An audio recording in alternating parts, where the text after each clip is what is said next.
Hello, AP European History Scholars. Today we are going to be talking about the Reform Act of 1832, which, as you know, applies to Great Britain. So let's think a little bit about Parliament before 1832. Okay, whose interests were represented? Well, our fellow there with the hunting rifle and his lovely wife, I'm going to presume, and their dog are out there on their lands. And so this is the landed gentry.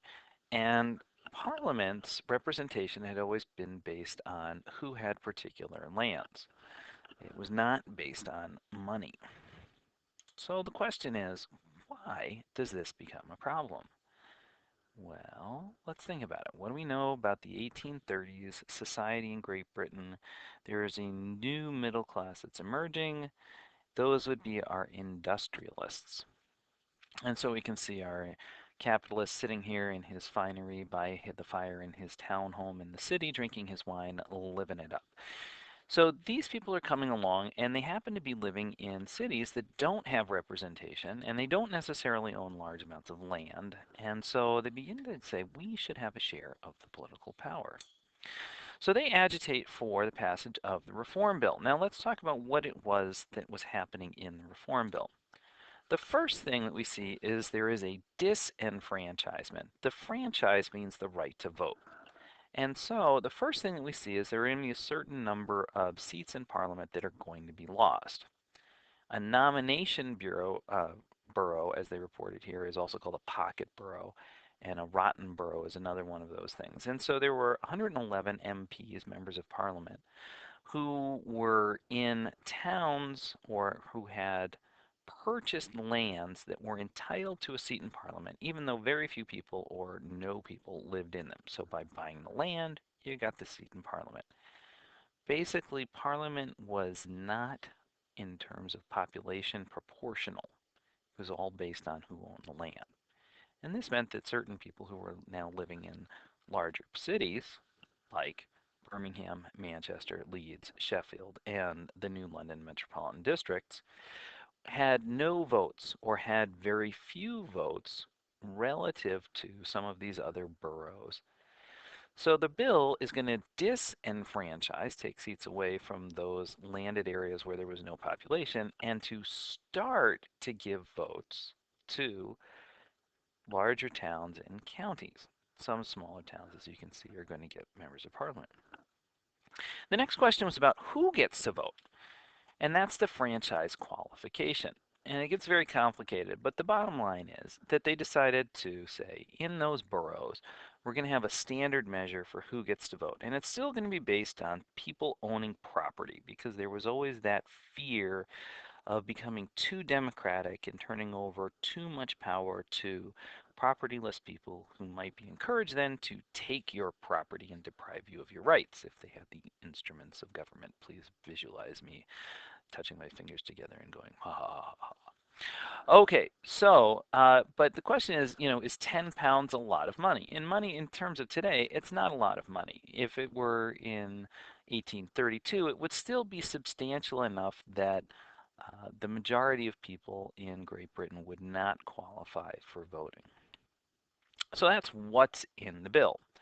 This leads us to the question, from these changes, which group of people are going to gain the most? Are they going to be our landed gentry? Is it going to be the middle class, the upper middle class or industrialists? Or is it going to be the working class? Now, before you get ahead, okay, I want you to stop and think. You can pause this one here. But imagine that the working class are the people who are living in these cities and who potentially, through their wages, might acquire enough property that they could vote. So, what's your answer? Pause for a second, think about it. When you're ready, click ahead. Well, of course, it's the upper middle class. Yes, I'm sure you all got that one right away. So that's who's going to gain the most. Now, this leads us to a very interesting question. Why would these guys, who have all the power and the land, decide to give up their power to these guys, the industrial middle class? And that is a really good question. The answer is fear and necessity. Who were they afraid of? Collectively, the upper class and the middle class were afraid of the lower classes.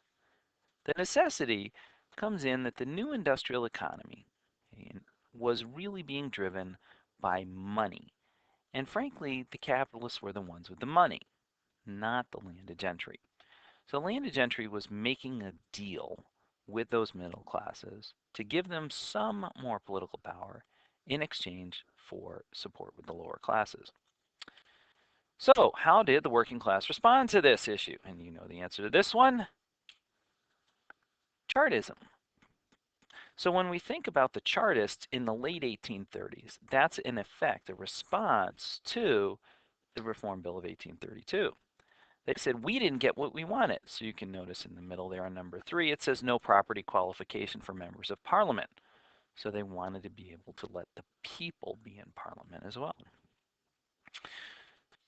So we get around 1848, and then one of the key questions in history as we begin to talk about this whole issue of political power is that in France, they get this revolution, and it is, as we know, the lower classes and the middle classes who are uniting against the upper classes. And that's what leads to success, at least in the initial stages of the Revolution of 1848. What, of course, is different in Great Britain is that the upper classes had already bought off the middle classes. And so there was no need for a revolution from below. So if France and Austria are in the midst of these revolutions, what is it that the British are doing? They are celebrating being the most awesomest British ever. Thank you very much. See you later.